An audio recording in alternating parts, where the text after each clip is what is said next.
Hello friends, कैसे हो आप सभी। आपका स्वागत है आपके यूट्यूब चैनल और ऐप क्रिएटिव स्टडी एके पर। आज इस वीडियो के अंदर भाई आप न्यू चैप्टर स्टार्ट करने वाले हैं और आज जो चैप्टर स्टार्ट करेंगे that is Newton laws of motion. आज न्यू चैप्टर स्टार्ट करने वाले, ठीक है।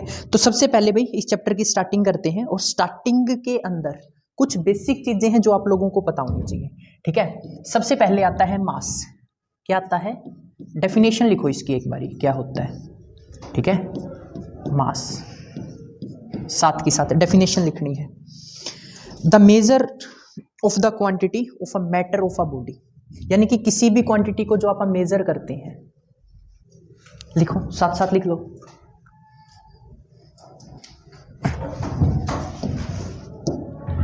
The major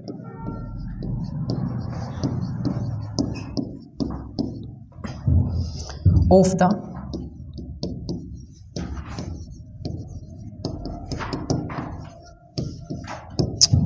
quantity of matter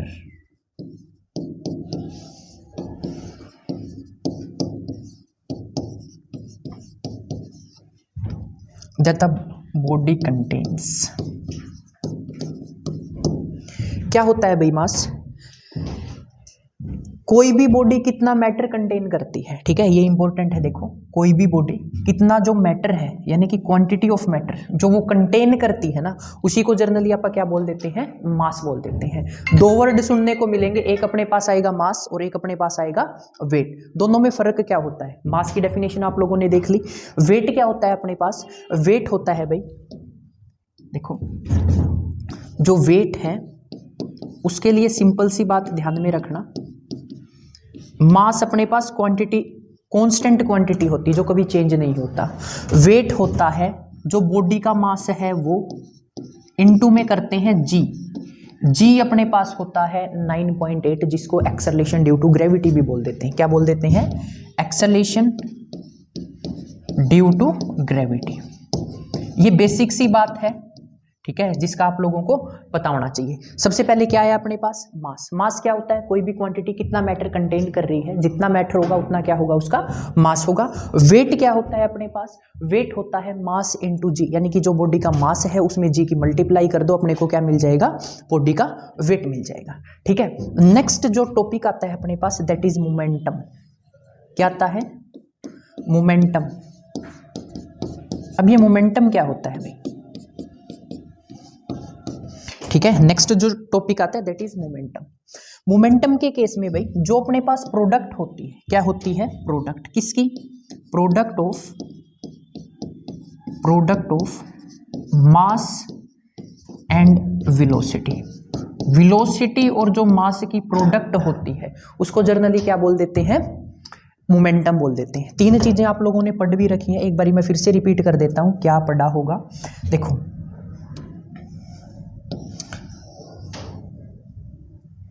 सबसे पहले आप लोगों ने डिस्प्लेसमेंट के बारे में पढ़ा होगा, इसके बारे में ये बहुत बारी यूज होगा। डिस्प्लेसमेंट क्या होता है? Shortest distance.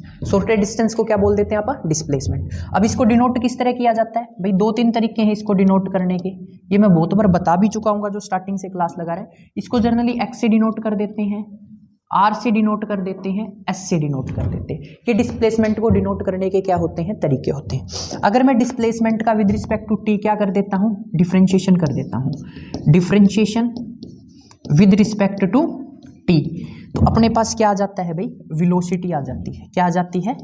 वेलोसिटी, ठीक है। क्या आ जाती है? वेलोसिटी। तो देखो, वेलोसिटी को डिनोट करते हैं किससे? v से। अब ये होता क्या है? डिस्प्लेसमेंट का एक बारी डेरिवेटिव करना है। किसका डेरिवेटिव करना है?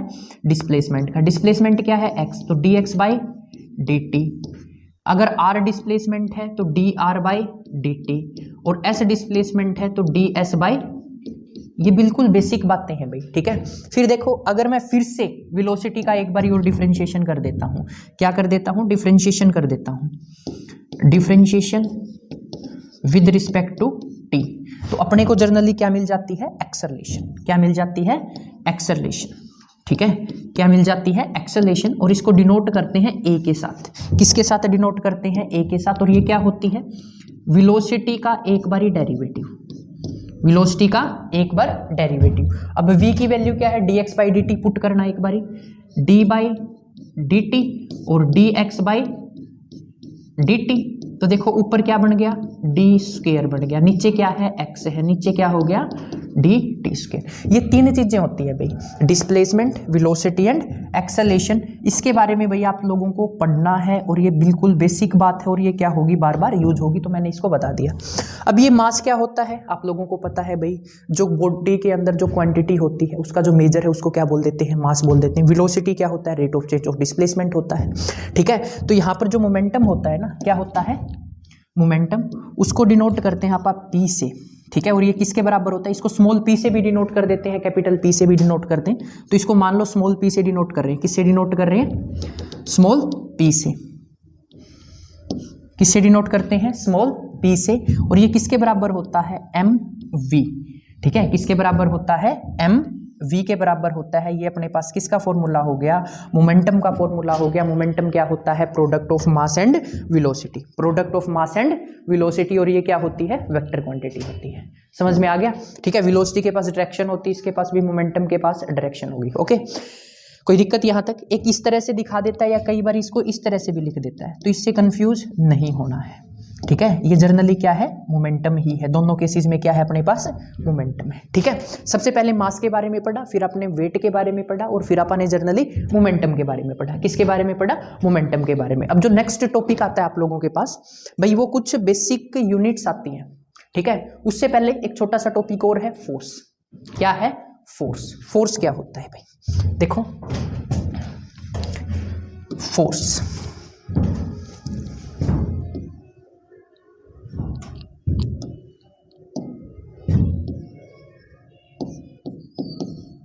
अब फोर्स आप लोगों को अच्छी तरह पता है, फर्स्ट क्लास में जो बेसिक लेक्चर है उसमें मैंने बता रखा है। फोर्स क्या होता है भाई, दो तरह से इसको डिवाइड कर देते हैं, ठीक है। किस तरह से, दो तरह से।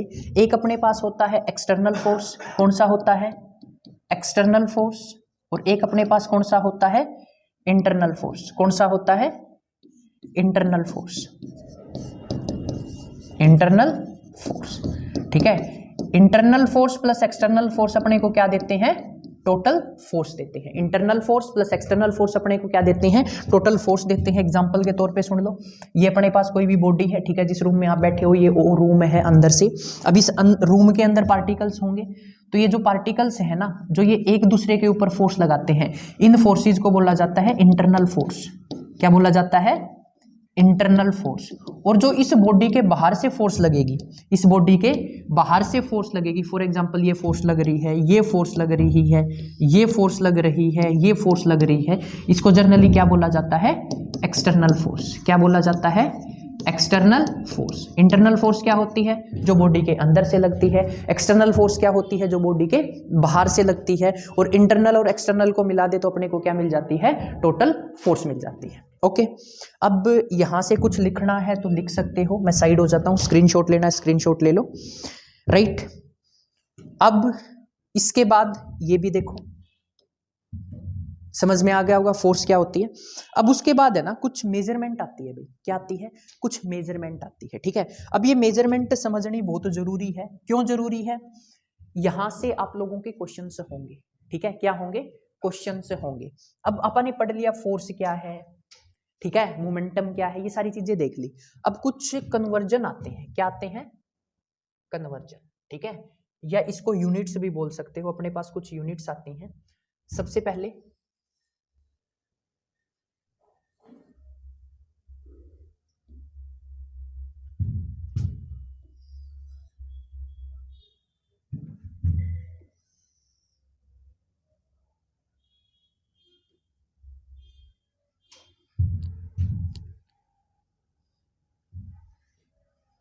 तो सबसे पहले टेबल बना लो, ऐसे ही टेबल बनाने के बाद आपको कन्वर्जन लिखने हैं, ठीक है।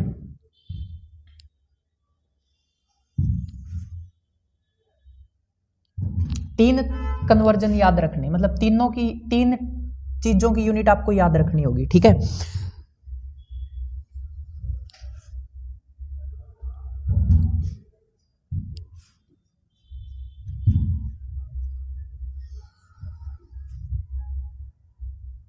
देखो सबसे पहले जो अपने पास आती है दैट इज लेंथ। क्या आती है, लेंथ। इनकी यूनिट्स होती हैं भाई, ठीक है, क्या आती है? लेंथ। उसके बाद अपने पास मास आता है, क्या आता है? मास। मास के बाद अपने पास टाइम आता है, क्या आता है? टाइम। राइट। यहां पर जनरली मैं सिस्टम बता रहा हूं, क्या बता रहा हूं कि किस सिस्टम में, सिस्टम इन द सेंस की अभी बताता हूं। पहला जो सिस्टम है आप लोगों के पास वो है FPS। क्या है? FPS system. कौन सा सिस्टम है? FPS system. सेकंड जो सिस्टम है वो है CGS सिस्टम। क्या है? CG, PDF मिल जाएगी, CGS सिस्टम। थर्ड जो सिस्टम है वो है MKS सिस्टम। कौन सा सिस्टम है? MKS system. इनको ऐसे ही याद रखना, LMT, ठीक है, लेंथ, मास, टाइम। ठीक है, क्यों याद रखने हैं उसके पीछे भी एक रीजन है। देखो यहां पर FPS सिस्टम, FPS सिस्टम में लेंथ को किस में मेजर करते हैं? फुट में। पहला वर्ड क्या है? F for foot. देखो याद करने का जो तरीका है वो भी साथ के साथ बता रहा हूं। F फॉर फुट, लेंथ को मेजर करते हैं, तभी मैंने कहा है लेंथ, मास, टाइम। इसको सीरीज में याद रखना। FPS, F for foot, P for pound. किसको मेजर करेंगे? पाउंड में। मास को। किसको मेजर करेंगे? मास को। ये अपने पास क्या हो गया? पाउंड। टाइम को किस में मेजर करेंगे? सेकंड में। टाइम को किस में मेजर करेंगे? सेकंड में। बात समझ में आ गई? अब सेकंड सिस्टम में चलते हैं, CGS system. C for centimetre, C for centimetre. Muskan PDF मिल जाएगी,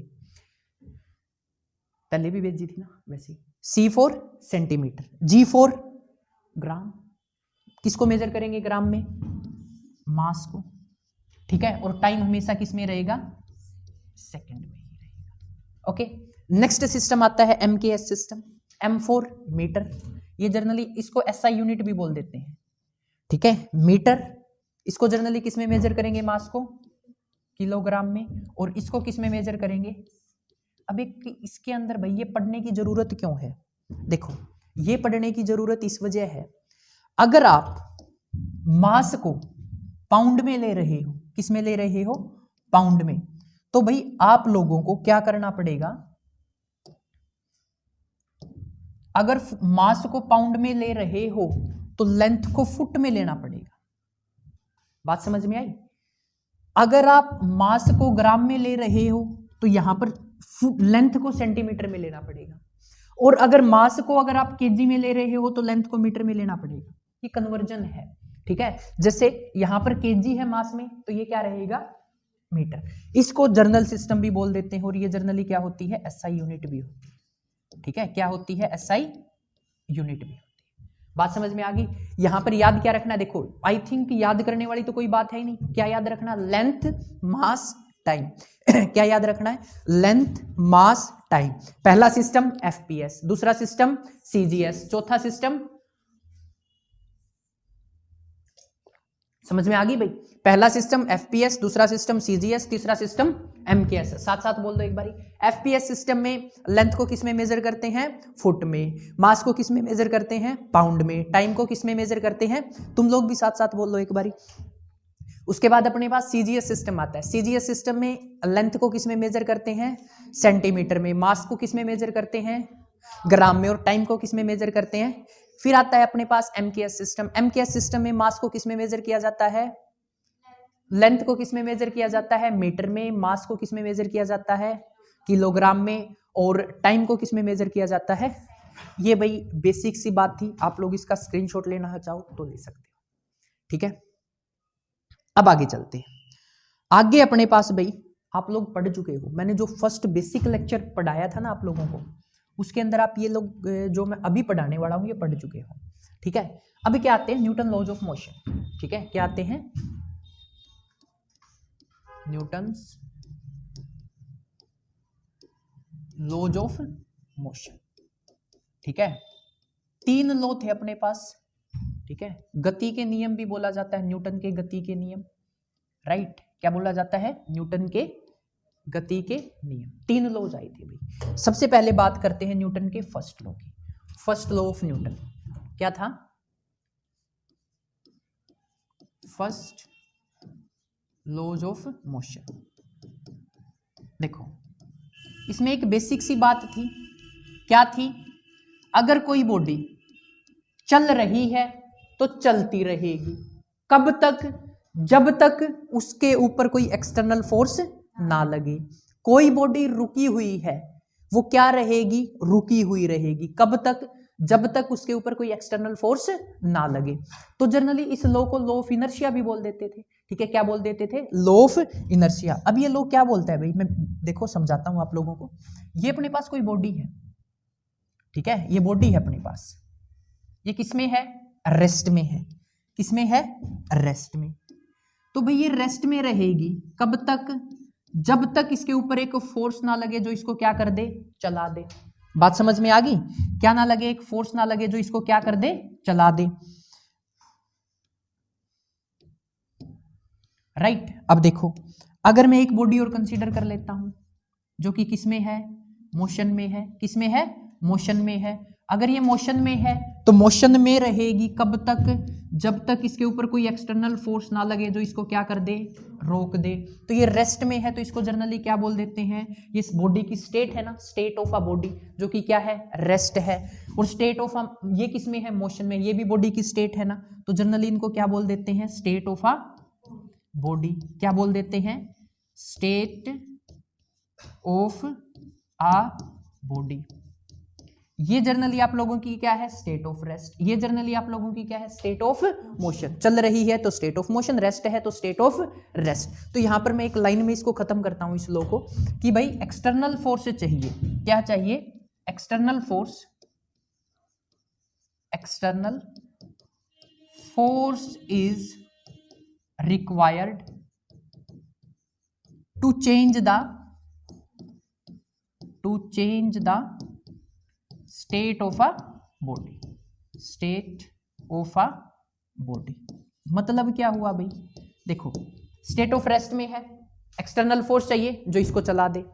स्टेट ऑफ मोशन में है, एक्सटर्नल फोर्स चाहिए जो इसको क्या कर दे? रोक दे। तो ये एक्चुअल में अपने पास क्या होती है? स्टेट ऑफ बॉडी होती है। स्टेट ऑफ रेस्ट या स्टेट ऑफ मोशन इसका नाम दे दिया जाता है। कोई दिक्कत यहां तक? चलें अब आगे। ये अपने पास न्यूटन का क्या था? फर्स्ट लॉ था। समझ में आ गया? अब आप लोग स्क्रीनशॉट ले लो भाई, मैं नेक्स्ट स्लाइड करने वाला हूं, क्योंकि न्यूटन का सेकंड लॉ, उसका प्रूफ भी पेपर में कई बार पूछ लिया जाता है। ठीक है, मैं साइड हो जाता हूं, स्क्रीनशॉट लेना ले सकते हैं।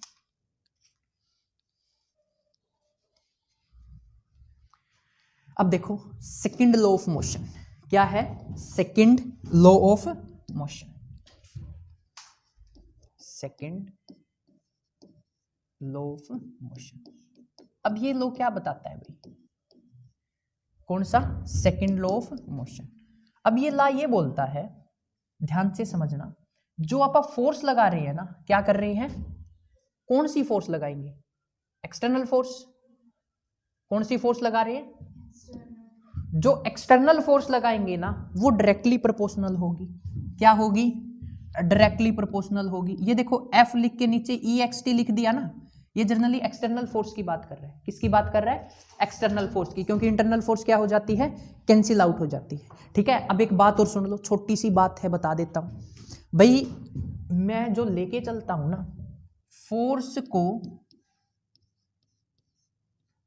F से डिनोट करता हूं। किससे डिनोट करता हूं? F से। बट बुक में फोर्स को किससे डिनोट करेगा? बात समझ में आ गई? मैं फोर्स को F से लेके चलता हूं, बुक वाला किससे डिनोट करेगा? मैं एक्सेलरेशन को A से लेके चलता हूं, बुक वाला किससे लेके चलेगा? F से। ये कुछ बेसिक सी बात है जो थोड़ी सी समझ लो, है कुछ भी नहीं। देखो, वर्डिंग में तो कोई फर्क नहीं होता ना, वर्डिंग में तो कोई फर्क नहीं होता। समझने वाली बात क्या है कि भाई पता होना चाहिए एक्चुअल में है क्या। तो जो P है, चलो बुक वाले की भी मान लेते हैं। लो क्या बोलता है भाई? जो आप फोर्स लगाएंगे ना, अब ये फोर्स कौन सी होगी? एक्सटर्नल वाली। ठीक है, जो आप फोर्स लगाएंगे वो डायरेक्टली प्रोपोर्शनल होगी भाई। क्या होगी? डायरेक्ट। स्टेटमेंट को रटना नहीं है। जो फोर्स लगाएंगे वो डायरेक्टली प्रोपोर्शनल होगी किसके? Rate of change of linear momentum. ये जो है ना d/dt होता है, क्या होता है? ये जो क्वांटिटी होती है इसको बोला जाता है rate of change. Rate of change. ठीक है, किसके विद रिस्पेक्ट में हो रहा है? With respect to t। इस क्वांटिटी को बोला जाता है रेट ऑफ चेंज। क्या बोला जाता है? रेट ऑफ समझ में आ गया। तो जो फोर्स लगाएंगे वो डायरेक्टली प्रोपोर्शनल होगी किसके, रेट ऑफ चेंज के। रेट ऑफ चेंज का मतलब ऑन एन एवरेज नीचे डेरिवेटिव कर रहे हैं, विद रिस्पेक्ट टू टी कर रहे हैं, ठीक है। ये रेट ऑफ चेंज किसके विद रिस्पेक्ट में है, पी के विद रिस्पेक्ट में। तो जो सेकंड लॉ ऑफ मोशन है वो क्या बताता है, जो आप फोर्स लगाएंगे वो डायरेक्टली प्रोपोर्शनल होगी किसके, rate of change of linear momentum, rate of change of linear momentum, ठीक है। अब इसकी डेफिनेशन लिख लो। डेफिनेशन क्या बोलती है, एक्सटर्नल फोर्स, देखो रट्टा नहीं मारना, ये फोर्स कौन सी है, external force. External force applied is directly proportional to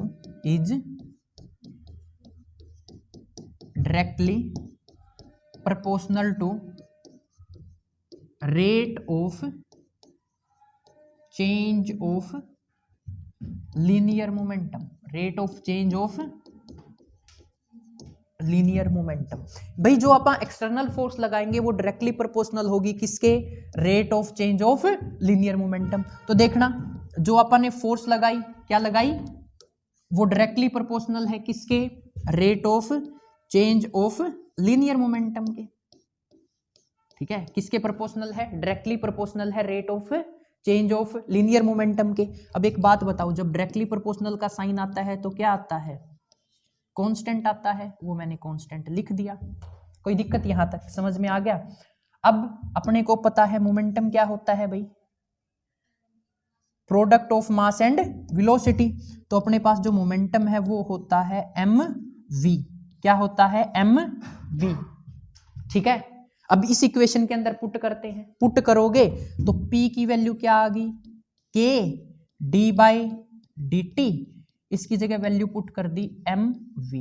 अब एक बात बताओ, मास क्या रहता है किसी भी बॉडी का, कांस्टेंट। मास तो कांस्टेंट रहता है तो m क्या आ जाएगा, और dv ये क्या बन जाती है ना।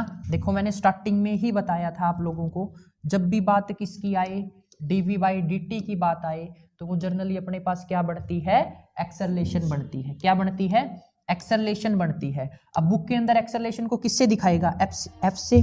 तो p किसके बराबर आ गया, kmf, ठीक है। ये k क्या है, कांस्टेंट है। अगर मैं k की वैल्यू 1 मान लेता हूं, क्या मान लेता हूं, k की वैल्यू 1 मान लेता हूं, तो यहां से जो p है वो किसके बराबर आ जाएगा, mf के बराबर आ जाएगा। और यही आप लोगों का क्या है, सेकंड लॉ है कि जो फोर्स अप्लाई करेंगे वो डायरेक्टली प्रोपोर्शनल टू क्या होगी, एक्सेलरेशन होगी। मास तो कांस्टेंट है ना, यहां से ऐसे भी बोल सकते हैं, जो फोर्स लगाएंगे वो डायरेक्टली प्रोपोर्शनल होगी किसके, फोर्स लगी तो एक्सेलरेशन आ गई। अब फर्स्ट लॉ क्या बोलता था, फोर्स लगाएंगे तो एक्सेलरेशन आएगी, मतलब ये रेस्ट में था तो फोर्स लगाई, इसके अंदर क्या आ गई, एक्सेलरेशन आ गई। क्या आ गई, एक्सेलरेशन। यही अपने पास सेकंड लॉ को क्या करता है, जस्टिफाई करता है। इसी तरह से अगर फोर्स लगाएंगे तो बॉडी में क्या आएगी, एक्सेलरेशन आएगी, ठीक है। अगर फोर्स नहीं होगी, ठीक है, अगर देखो फोर्स ना हो तो क्या होगा, अगर मैं क्या कर दूं, फोर्स को जीरो कर दूं फोर्स को जीरो। ये लो भाई, फोर्स को क्या कर दिया, इस इक्वेशन में पुट करना। ये जो अपने पास इक्वेशन नंबर स्टार आई है, इसमें फोर्स की जगह जीरो पुट करोगे तो mf की वैल्यू किसके बराबर आ गई, तो f की वैल्यू किसके, मास तो जीरो हो नहीं सकता, बॉडी की क्या जीरो होगी, एक्सेलरेशन। बॉडी की क्या जीरो होगी, बात समझ में आ गई भाई, मास जीरो हो नहीं सकता, क्या जीरो होगी, एक्सेलरेशन। तो यही तो था, इस केस में अपने पास कोई भी एक्सटर्नल फोर्स नहीं है ना, तो बॉडी किसमें है, रेस्ट में। रेस्ट में है तो इसकी एक्सेलरेशन क्या होगी, जीरो होगी। बात समझ में आ गया। अब ये मोशन में है तो इसके ऊपर फोर्स लग रही है, देखो फोर्स लग रही है तो बॉडी की क्या है, कुछ ना कुछ एक्सेलरेशन है। बात समझ में आ गई भाई, ठीक है। तो आज इस वीडियो के अंदर भाई इतना ही रखते हैं, ठीक है। नेक्स्ट वीडियो में जो आगे के टॉपिक है वो आप कवर करने वाले हैं। तो मिलते हैं नेक्स्ट वीडियो में नेक्स्ट टॉपिक के साथ, तब तक जय हिंद, जय भारत, जय।